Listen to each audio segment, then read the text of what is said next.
భారత అంతరిక్ష ప్రయోగ కేంద్రమైన సతీష్ ధవన్ స్పేస్ సెంటర్ నుంచి రీశాట్ 1B ప్రయోగానికి ఇస్రో సిద్ధమైంది.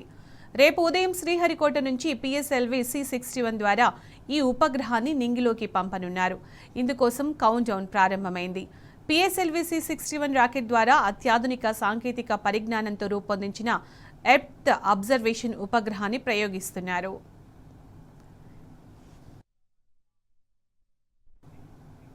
ఈ ఉపగ్రహం జాతీయ భద్రతను బలోపేతం చేయడానికి కీలకమైన మౌలిక సదుపాయాల కల్పనకు దోహదపడనుంది.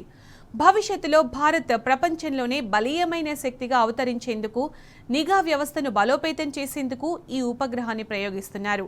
ఈ ఉపగ్రహంలో అమర్చిన C-బ్యాండ్ సింథటిక్ అపర్చర్ రాడార్ పగలు రాత్రి వేళ్లలోనే కాకుండా అన్ని వాతావరణ పరిస్థితుల్లో కూడా భూమి ఉపరితలం నుంచి అధిక రిజల్యూషన్ కలిగిన చిత్రాలను తీస్తోంది.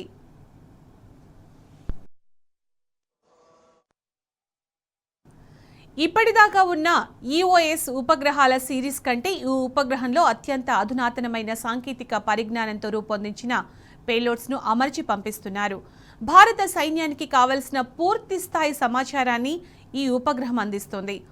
ఉగ్రవాదుల శిబిరాలు, ఉగ్ర కార్యకలాపాలను కూడా అత్యధిక రెజల్యూషన్తో చిత్రాలు తీయడమే కాకుండా సరిహద్దులో శత్రు సైన్యాల కదలికల గురించి సమాచారాన్ని అందిస్తుంది. EOS ఉపగ్రహాల సిరీస్లో ఇది 9వ ఉపగ్రహం. కాగా ఇస్రో చైర్మన్ వి నారాయణన్ శాస్త్రవేత్తలు తిరుమల శ్రీవారిని దర్శించుకున్నారు. PSLV C61 ఉపగ్రహ ప్రయోగం విజయవంతం కావాలని ఆకాంక్షిస్తూ నారాయణన్ శాస్త్రవేత్తలు స్వామివారిని దర్శించుకుని మొక్కులు చెల్లించుకున్నారు.